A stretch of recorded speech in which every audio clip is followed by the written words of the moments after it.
Lisa fut témoin d'une scène horrible dans un taxi.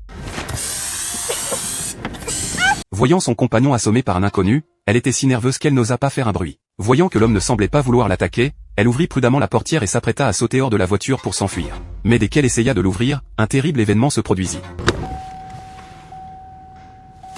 Avant que Lisa puisse réagir, Jacques accourut. À leur réveil, ils se retrouvèrent enfermés dans une petite pièce. Jacques entra alors avec une chaise et l'essuya avec un mouchoir avant de s'asseoir. Tous trois étaient terrifiés. Anna, craignant que Jacques n'ait des idées préconçues si elle s'exposait trop, baissa discrètement sa jupe. Le résultat fut contre-productif. Jacques la choisit en premier. Anna se débattit désespérément, mais fut bientôt portée par Jacques.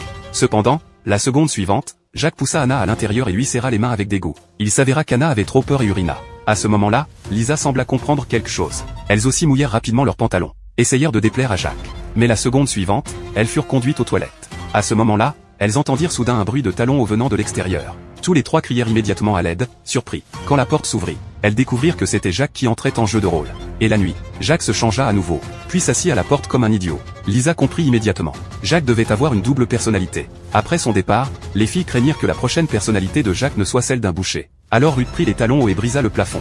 Après l'avoir brisé, elle découvrit une bouche d'aération. Après avoir retiré le couvercle en acier, il fit de son mieux pour grimper. À ce moment-là, Jacques entra soudainement. Mais heureusement, Ruth avait réussi à s'échapper. Mais au bout du tuyau se trouvait une rangée d'armoires. Voyant que Jacques les avait déjà rattrapés, Ruth se cacha rapidement dans l'armoire. Voyant Jacques courir devant l'armoire, Ruth j'ai finalement poussé un soupir de soulagement. Mais la seconde suivante,